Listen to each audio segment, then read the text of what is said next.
একজন বাবা হয়তো গত 10 বছর ধরে সন্তানের জন্মদিনে থাকতে পারেননি। একজন ছেলে মায়ের জানাজায়ও দেশে ফিরতে পারেননি। কেউ মরুভূমির 50 ডিগ্রি তাপমাত্রায়, কেউ বা বরফে ঢাকা ইউরোপের নির্মাণ স্থলে, কেউ গভীর সমুদ্রে, আবার কেউ দিন রাত কারখানায় কাজ করছেন। তারা কি শুধু নিজের পরিবারের জন্যই লড়ছেন, নাকি নীরবে বাঁচিয়ে রাখছেন পুরো বাংলাদেশের অর্থনীতিকে? আজ জানব প্রবাসীদের সেই অজানা গল্প, যা শুধু টাকার অঙ্কে মাপা যায় না।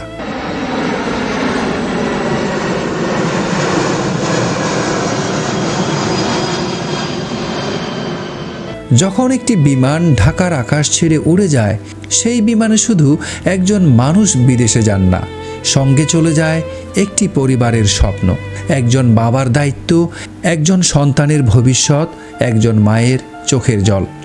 বিদেশে গিয়ে তারা শুরু করেন এক নতুন যুদ্ধ। ভাষা আলাদা, সংস্কৃতি আলাদা, পরিবেশ আলাদা, কিন্তু একটি জিনিস একই থাকে: বাংলাদেশকে ভালো রাখার স্বপ্ন। আমরা প্রায় শুনি এই মাসে বাংলাদেশে এসেছে কয়েক বিলিয়ন ডলার রেমিটেন্স, কিন্তু এই সংখ্যার পেছনের গল্পটা কি? এই অর্থ দিয়েই কোনো গ্রামের একটি মেয়ে বিশ্ববিদ্যালয়ে পড়ছে, কোনো অসুস্থ মা চিকিৎসা পাচ্ছেন, কোনো ছোট ব্যবসা বড় প্রতিষ্ঠানে পরিণত হচ্ছে, কোনো ভাঙা ঘর পাকা বাড়িতে বদলে যাচ্ছে। রেমিটেন্স শুধু বৈদেশিক মুদ্রা নয়, এটি লাখো পরিবারের বেঁচে থাকার গল্প।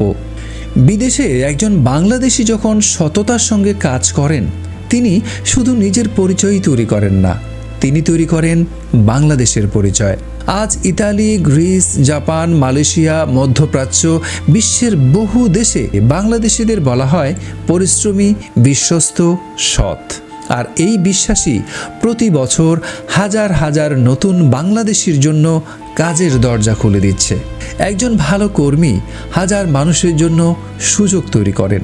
দেশে যখন বন্যা আসে, যখন ঘূর্ণিঝড়ে মানুষ নিঃস্ব হয়ে যায়, যখন কোনো সংকটে অর্থনীতিতে চাপ তৈরি হয়, ঠিক তখনই হাজার হাজার কিলোমিটার দূরে বসে প্রবাসীরা পাঠিয়ে দেন তাদের কষ্টের উপার্জন।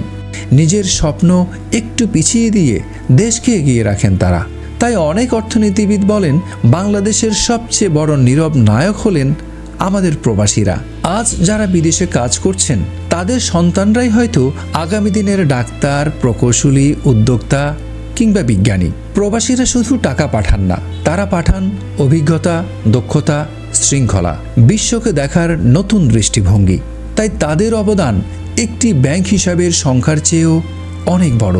প্রশ্ন হলো, যারা হাজার হাজার কিলোমিটার দূরে থেকে বাংলাদেশকে শক্তিশালী করে যাচ্ছেন, তাদের কি আমরা যথেষ্ট সম্মান দিতে পেরেছি? আপনার মতে প্রবাসীদের জন্য রাষ্ট্রের আর কি কি করা উচিত? কমেন্টে অবশ্যই লিখে জানান। ভিডিওটি ভালো লাগলে লাইক, কমেন্ট এবং শেয়ার করতে ভুলবেন না।